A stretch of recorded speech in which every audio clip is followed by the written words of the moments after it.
Merhaba, this is Leyla Topal. Welcome to my YouTube channel. Today we are cooking in our home in Bodrum, Turkey. I have a question for you. Have you ever had octopus that is so tender, melting in your mouth? Yes, today we are cooking Ahtapot Yahnisi, meaning octopus cooked in the casserole. So it's a very simple and easy recipe, and the end result is so good. It is very flavorful and it will be melting in your mouth. It will be so tender. Let's have a look at the other ingredients. Octopus obviously is the main character. We will need some onions and a few cloves of garlic. I will be using some tomatoes. Look at the colors of those beautiful tomatoes. My God, they are so tasty. They taste like real tomatoes. I will be using some green peppers. These peppers are not spicy hot, but it's up to you if you would like to use hot spicy peppers. I will be using some cumin and black peppercorns and bay leaves. We will be adding some bay leaves to the casserole, and olive oil, white wine, and at the very end, when we are ready to serve our octopus, we will be putting some fresh parsley leaves on our octopus. Let me prepare all the ingredients and then get started.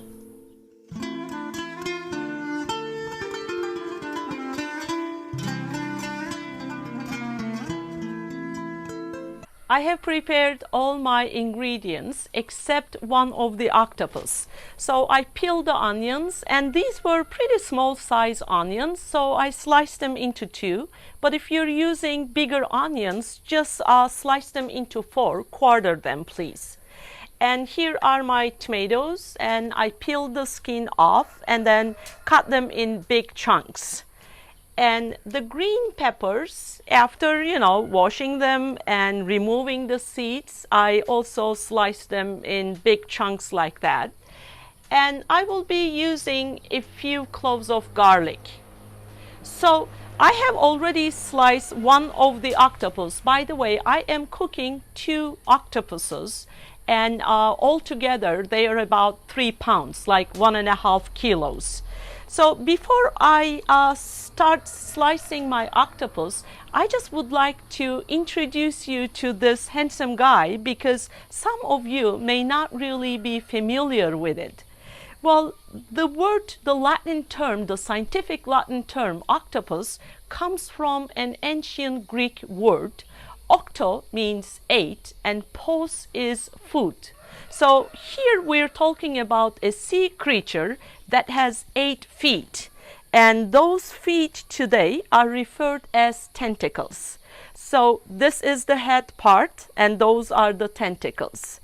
After washing your octopus, you'll be ready to slice it. But one thing I should emphasize is, back in the States, I often get frozen octopus.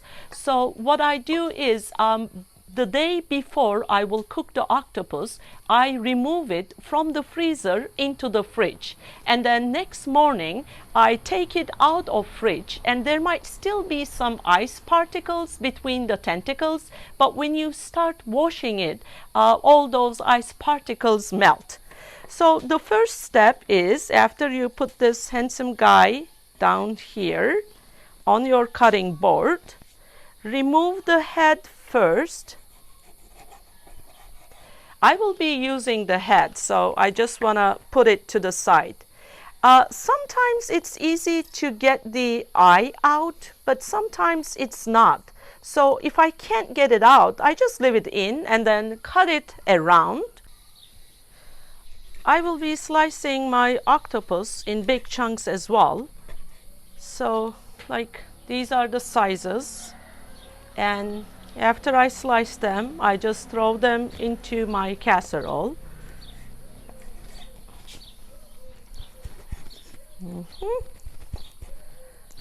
If octopus is cooked the right way, it is actually one of the most delicious seafoods. So if you kind of walk around Bodrum Peninsula, sometimes you come across fishermen and or people just catching octopus. So what they do is, after they catch the octopus, they go to the rocks around the sea, and then they find a flat rock and they start hitting the octopus on the rock. That is how you tenderize your octopus. And like 80 or 100 times, you know, they hit the octopus really hard on that flat rock, and then the octopus starts having all the foam, and that's how you tenderize your octopus. And this is the head and neck part. I don't use the neck part because it has like some stuff that I'm not thrilled about, so I will throw that. But I always use the head. I just slice it into big chunks again and then throw it into the casserole, just like this. So I wasn't able to get the eye out, so what I will do is I will just work around it, and then I will throw that hard part away. That's gonna be the trash. Here we are. So far, all I have in my casserole is sliced octopus. You can easily make this at home by using a normal cooking pot. My octopus is almost ready. There is one more step that I will be showing you in a minute. But what I would like to emphasize at this stage is, here in this pot, I have only washed and sliced octopus. No salt, no water, no oil, nothing. It is just the octopus itself. So what I will do now is add cumin to it. So for 1 pound, I will be adding about 1 tablespoon of cumin. And because I have 3 pounds of octopus here, I will be adding 1.5 tablespoons of cumin into this pot. This sounds or looks like a lot of cumin, but trust me, this works very, very well. And then I'll just take a wooden spoon and mix it all together to make sure cumin is kind of distributed evenly. Yes, very good. So now we will put a lid on our cooking pot, in this case on my casserole, and then I will put it on medium heat first. But as soon as it starts boiling, I will turn the heat down. So we will be cooking our octopus on low heat at first stage for about 15 minutes. But I am very lucky because being here in Bodrum, I have a wood fire. It's a fireplace right behind the wall here. So I will be cooking my octopus on wood fire.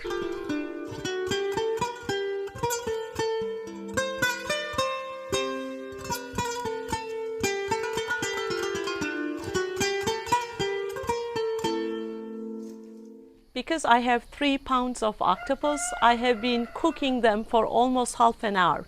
So you can still see some juice in it, but I would like to add all of my other ingredients to make sure they all cook very softly together with the octopus. So here goes the onions in. I have about 4 bay leaves that I will be adding, and some green peppers. I have peppercorns here. Then a couple of little garlic and tomatoes. And of course, olive oil. So I will put almost like 1 cup of olive oil in here. It already looks so mouth-watering. My octopus is almost cooked, so I will be adding some white wine in a minute. But as general information, please remember that for 1 pound of octopus, you roughly need half an hour of cooking time. So I have about 3 pounds altogether, and the total cooking time, including all the vegetables in there, has been about 1.5 hours. All you need to do is stir the pot, and then with a fork grab one piece and try it. If it is cooked, if it is tender for your taste, then it is done. So let's add some white wine. It already has some juice in it. Let me just show you. Özkan, can you just zoom, please? So it already has some juice in it. That's why I'm not adding a lot of white wine. So I will be adding something like half a cup of white wine. And then stir it one more time. Then in about 3-4 minutes, I will remove it away from the fire because I already tasted it and it's just perfect right now. Here comes my favorite moment. I just can't wait to try this. Ready? Shall we? All right, here we go. Wow, look at this. Look at this. I wish I could transfer the smell for you. So what I will do is just grab a slice of fresh bread. You may use baguette for that purpose. And then I will be dipping my bread into the sauce first. And then I will start eating the octopus itself. Here we go.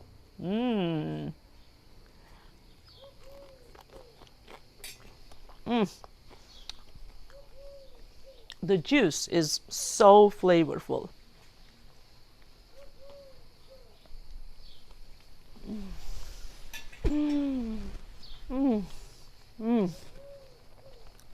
This is so good. It just melts in your mouth. I would highly encourage you to try this recipe, especially if you think you don't like octopus. My husband Bart thought he did not like octopus till he moved to Turkey. So when I started making octopus for him, he realized how tasty, how good octopus could be if it is cooked right way. I will be teaching you some other ways of cooking the octopus. So today this will be lunch with some fresh bread. But tonight we are making pasta and this octopus will be the pasta sauce. What I would like to do is just slice one small piece so you can also see how tender it is. I'm kind of picking the largest, thickest chunk here, and look at this. See how easily it splits into two. Oh, let me just have one more bite.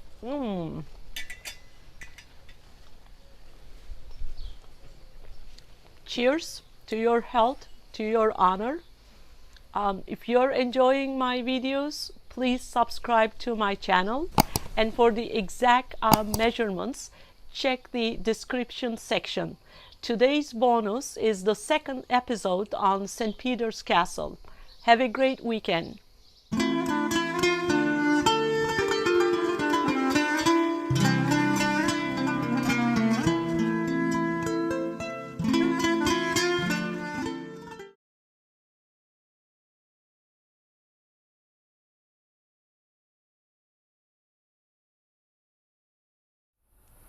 After going through 7 gates, we finally made it into the inner castle. When you get to the inner castle, the first thing that you see is this chapel. So this was built as a Christian church, and this was the first structure completed here in the castle in early 1400s during the construction of the castle. What is interesting is, as the Knights of St. John carried on their project, building this castle, they ran out of money. So what they did was they went to Europe and they started selling tickets in Europe. And the idea was, we're building a castle in Halikarnassos and it's dedicated to St. Peter. And because St. Peter holds the keys to heaven in his hand, if you would like to guarantee your spot in the heaven, you better buy tickets. And they collected all that money, and that's how they completed the construction of the castle here. And when Ottomans conquered this whole area in the 16th century, because the boundaries of Ottoman Empire went all the way to Egypt, North Africa, the castle kind of lost its function. It was only in the late 19th century, in 1895, that they decided to turn the castle into a prison. So when they started using it as a prison, they added a minaret, that spiral tower that you see, and converted this chapel, this church, into a mosque. And the minaret that you see got destroyed during French shelling during First World War. And then the minaret you see today is later addition in early 2000s actually. They just added this minaret. And today the chapel is empty. There isn't any exhibitions in there.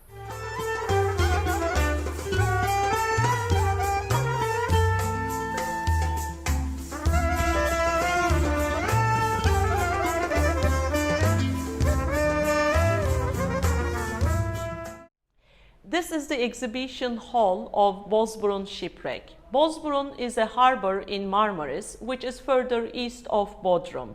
This particular shipwreck dates from 9th century CE, and the main cargo of this ship was amphoras. The archaeologists found almost 1,000 amphoras during the excavations of this shipwreck. The word amphora means amphi is two-sided and poros is portable. So when we say amphora, we're talking about clay containers that have two handles and pointed bottoms as well. And they were used not only to store but also to transport, especially wine, olive oil, different kinds of grains. And they were recycled many times. And the main cargo of this particular shipwreck was wine. And it seems like the amphoras were produced in Crimea, north of Black Sea. It's interesting because by looking at the forms of those amphoras, ancient people used to know where those amphoras were produced. Each region had its own distinct form and shape. The building that you see right behind me was functioning as a kitchen at the time the Knights of St. John were using this castle, and the space underneath was their storage space for different grains, wine, flour, and so on. Today it is referred as Yassıada Exhibition Hall. Yassıada means flat island. So this flat island is about 3.5 nautical miles away from Turgut Reis on western part of Bodrum Peninsula. There is a shallow reef right next to this island. As a result of that, from 5th century CE all the way till 20th century, a lot of ships hit the shallow reef there, and within the vicinity of that reef, the archaeologists found about 16 different shipwrecks. And the results of 3 excavations from that shipwreck are displayed here in this exhibition hall. So we will be going in a chronological order inside, and we will start with 5th century CE Eastern Roman shipwreck. Then we will look at the artifacts from the 7th century CE Byzantine period, and the last exhibition that we will see inside there will be from Ottoman era 16th century shipwreck.